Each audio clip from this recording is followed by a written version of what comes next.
Welcome back students. Most welcome है आपका Vashishtha study zone में। और मैं अभिजीत वशिष्ठ। जैसा कि हम लास्ट क्लास में केमिस्ट्री पढ़ रहे थे, केमिस्ट्री नहीं केमिस्ट्री है ना, क्या पढ़ रहे थे हम? केमिस्ट्री। तो हमने टाइप्स में दो टाइप्स देख लिए थे और दोनों टाइप्स आई होप सबको समझ में आ गए होंगे। आज हम देखने वाले हैं थर्ड टाइप। तो तीसरा जो टाइप है केमिकल रिएक्शन का वो है तुम्हारा डिस्प्लेसमेंट रिएक्शन। कौन सा है? डिस्प्लेसमेंट। काफ़ी इजी टाइप्स हैं, बहुत ही मज़ेदार। Displacement reactions. रट्टा मारना नहीं है, समझते हो चलना, अपने आप सब याद रहेगा। रट्टा मारोगे तो भूल जाओगे। तो हम बात करते हैं डिस्प्लेसमेंट रिएक्शन की। तो डिस्प्लेसमेंट रिएक्शंस में क्या होता है? वो रिएक्शंस, तो दोज रिएक्शंस इन विच, जिसमें क्या होता है? डिस्प्लेस मतलब हटा करके दूसरे की जगह ले लेना। एक इंसान की कुर्सी छीन के अपनी कुर्सी, मतलब अपनी कुर्सी बना लेना। कोई इंसान कुर्सी पे बैठा हुआ है और उसकी कुर्सी जो है वो लात मार के अपने पास ले लेना, जैसे कि पॉलिटिक्स में नेता लोग करते हैं। ठीक है, आज किसी की गवर्नमेंट है तो कल किसी और की आएगी। तो those reaction in which one element, एक एलिमेंट जो है,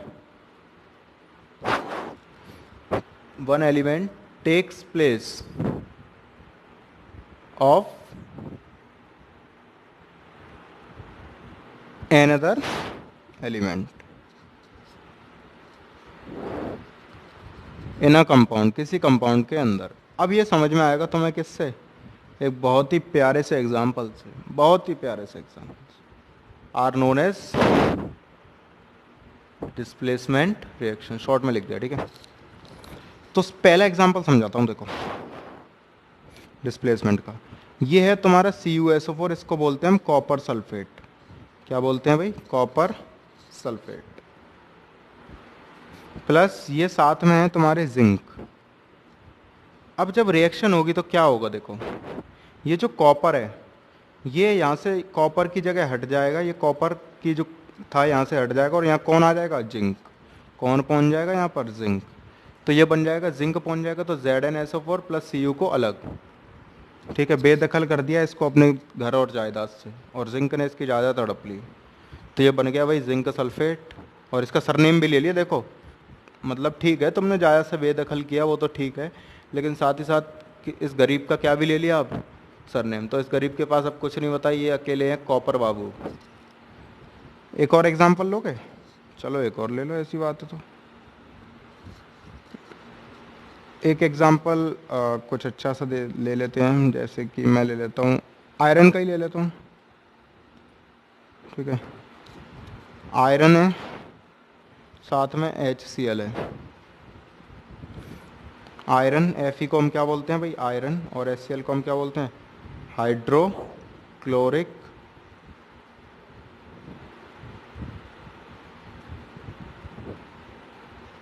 एसिड।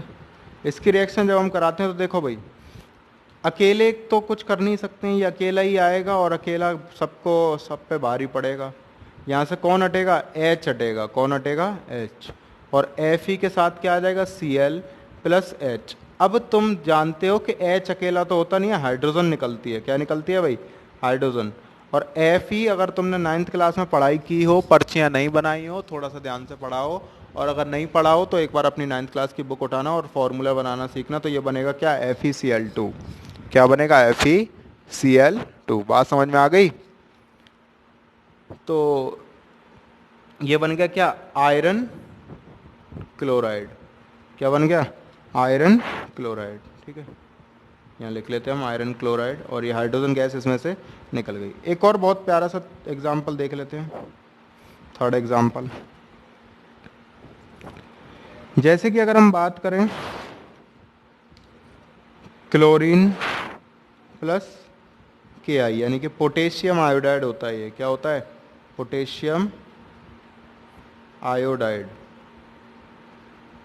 इसमें हमने क्या किया? देखो, यहाँ से कौन हटेगा? ये ये आएगा और किसको हटा देगा? I को। किसको हटा देगा? I को। तो क्या बन जाएगा? KCl plus I2। अभी तुम लोग कहोगे कि सर I को ही क्यों हटाया, K को क्यों नहीं हटाया? तो ये तो 9th क्लास में सिखाया जाता था। किस में सिखाया जाता था? 9th क्लास में, कौन ज़्यादा रिएक्टिव है, ठीक है। अब तुमने 9th क्लास अगर अच्छे से पढ़ी होगी तो तुम्हें दिक्कत नहीं आएगी, ये तो आपको 9th क्लास में बताया। खैर, अगर किसी को कोई भी अगर फिर भी दिक्कत आती है तो मैं यहाँ ऑफलाइन क्लासेस में जो क्लासेस यहाँ चलती हैं, ठीक है, कोचिंग में, यहाँ मैं तुम्हें दिक्कत दूर कर दूँगा, ठीक है। ऑनलाइन में मैं इतनी हेल्प नहीं कर पाऊँगा तुम्हारी इस चीज़ पर। अगर आप व्हाट्सएप ग्रुप में पूछोगे तो थोड़ी सी वहाँ हेल्प हो जाएगी, लेकिन डाउट्स और क्वेरीज नहीं हो सकते हैं ना पॉसिबल। तो ये क्या बन जाएगा हमारा, पोटेशियम क्लोराइड। क्या बन जाएगा भाई, पोटेशियम क्लोराइड। बात समझ में आ गई। तो ये होती है हमारी डिस्प्लेसमेंट रिएक्शन। अगला हम देखते हैं, अगली जो टाइप्स ऑफ रिएक्शन है हमारा, वो है हमारा डिस्प्लेसमेंट का ही बड़ा भैया है, डिस्प्लेसमेंट का बड़ा भाई, बिग ब्रदर। तो इसके बिग ब्रदर का नाम क्या है भाई, डबल डिस्प्लेसमेंट रिएक्शन। डबल है ना ये, इससे ज़्यादा खाता है ये। अगर डिस्प्लेसमेंट 2 रोटी खाता है तो ये 4 खाता है, इसीलिए इसका नाम क्या है भाई, डबल डिस्प्लेसमेंट रिएक्शन। तो अगर डिस्प्लेसमेंट 1 डोसा खाता है तो ये 2 खाता है, डिस्प्लेसमेंट 4 पाव भाजी खाता है तो ये 8 खाता है। डबल डिस्प्लेसमेंट रिएक्शन है ना ये। चलो खैर देखते हैं इसमें कुछ डबल नाम की चीज़ है भी या नहीं। तो बस सिंगल की जगह 2 लगा देंगे हम डेफिनेशन में। तो यहाँ हम लिख लेते हैं, those compound in which 2 compound, जिसमें 2 compound, in which 2 compounds, in which 2 compounds react, जिसमें 2 कंपाउंड रिएक्ट होते हैं by N exchange of ions, जिसमें 2 आयन के एक्सचेंज होंगे by N exchange of ion.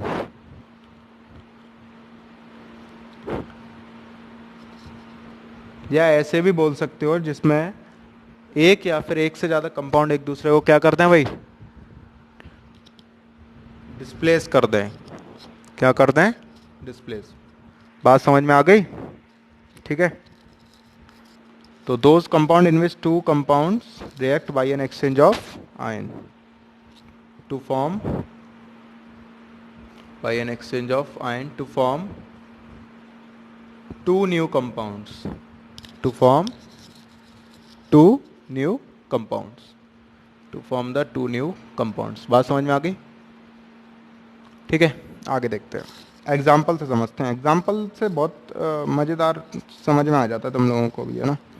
जैसे कि अगर मैं बात करूं AgNO3, इसको बोलते हैं हम सिल्वर नाइट्रेट। क्या बोलते हैं, सिल्वर नाइट्रेट। 9th क्लास में सिखाए गए थे ये फॉर्मूले, लेकिन तुम में से आधी ज़्यादा से ज़्यादा जनता को याद नहीं होगा। इसको NaCl को क्या बोलते हैं, सोडियम क्लोराइड। क्या बोलते हैं भाई, सोडियम क्लोराइड, ठीक। और ये हमारा AgCl, सिल्वर क्लोराइड। क्या है ये, सिल्वर क्लोराइड। और ये है हमारा NaNO3, सोडियम नाइट्रेट। क्या है ये, सोडियम नाइट्रेट, ठीक है। अब देखो इसमें क्या हुआ, ये Ag की जगह पर कौन आ गया, Na। Ag की जगह पर आ गया भाई Na, Ag की जगह पर आ गया Na। तो Ag बेचारा अकेला नहीं रह गया, जैसे कि हम उसमें देखते थे किसमें, डिस्प्लेसमेंट में, ये अकेला रह जाता था। इसकी जगह इसने ली और इसकी जगह पर ये पहुंच गया, ठीक है। तो 2 तरीके से रिप्लेसमेंट हुआ, एक तो इसने इसको डिस्प्लेस किया और ये डिस्प्लेस होकर के यहाँ पर आ गया। तो इसी को हम बोलते हैं डबल डिस्प्लेसमेंट रिएक्शन, जिसमें 2 कंपाउंड्स मिलकर के, 2 compound in which 2 compounds react, जिसमें 2 कंपाउंड रिएक्ट होंगे और आयन का क्या होगा, एक्सचेंज। सोडियम और Ag आपस में क्या कर लिए, एक्सचेंज। इसका सरनेम इसने ले लिया और इसका सरनेम इसने ले लिया, ठीक है। तो ये बन गया सिल्वर क्लोराइड, जो पहले सिल्वर नाइट्रेट था, और ये बन गया सोडियम नाइट्रेट। बात समझ में आ गई। तो ये एग्जाम्पल था किसका, डबल डिस्प्लेसमेंट रिएक्शन का। एक और एग्जाम्पल देता हूं मैं तुमको, example number 2, BaCl2 plus Na2SO4, इसको बोलते हैं हम बेरियम क्लोराइड। क्या बोलते हैं, बेरियम क्लोराइड। पॉइजन टाइप होता है ये, ठीक है। और इसको बोलते हैं हम सोडियम सल्फेट, सोडियम सल्फेट, ठीक है। इनकी हमने कराई रिएक्शन और ये बन गया BaSO4 प्लस NaCl। इसको बोलते हैं हम बेरियम सल्फेट, बेरियम सल्फेट। अब देखते हुए चलना, जितनी मैं रिएक्शन करा रहा हूँ सब बैलेंस है या नहीं, ये तुम्हारा काम है देखने का, ठीक है। खैर ऊपर वाली तो बैलेंस है और नीचे वाली बैलेंस नहीं लग रही मेरे को, एक बार देख लेंगे, पहले हम समझ लेते हैं। तो देखो भाई इसमें क्या हुआ है, यहाँ पर बी ए और एन ए के बीच में अदला बदली हुई है। इस बी ए की जगह पर कौन आ गया, बी ए, ये बी ए की जगह पर एन ए आ गया तो ये एन ए सी एल बन गया, ठीक है। और ये एन ए की जगह पर बी ए आ गया तो B A S O four बन गया। बात समझ में आ गई। ये वाली रिएक्शन बैलेंस नहीं है, इसको एक बार बैलेंस कर लेना और बैलेंस करने के बाद चेक करना कि जो तुमने रिएक्शन बैलेंस कर रही है वो सही कर रही है या फिर नहीं, ठीक है। मैं आंसर बता दे रहा हूँ कि क्या आएगा बैलेंस करने के बाद, यहाँ पर 2 लग जाएगा, ठीक है। तो इस तरीके से ये हो गया तुम्हारा डबल डिस्प्लेसमेंट रिएक्शन। इसके बाद है तुम्हारा अगला पार्ट ऑक्सीडेशन और रिडक्शन। और बेसिकली अगर मैं बताऊं तो चैप्टर ज़्यादा रह नहीं गया, केवल 1 या 2 पार्ट रह गए हैं। तो इस तरीके से तुम लोग देख रहे हो कि काफ़ी इजी तरीके से हम केमिस्ट्री को पढ़ते हुए जा रहे हैं और बिल्कुल टफ नहीं लगेगी। तो अब हम मिलते हैं अगली क्लास में। कमेंट करके मेरे को ज़रूर बताओ कि तुमको क्लास कैसी लगी। चैनल को लाइक सब्सक्राइब शेयर सबने कर दिया होगा। Thank you class, see you in the next class. अगली क्लास में मिलेंगे, ठीक है। पढ़ते रहिए। इन सारे जो भी मैंने क्वेश्चन कराए हैं इन सबको एक बार दोबारा पढ़ना, नोट करना और रिवाइज करना, ठीक है।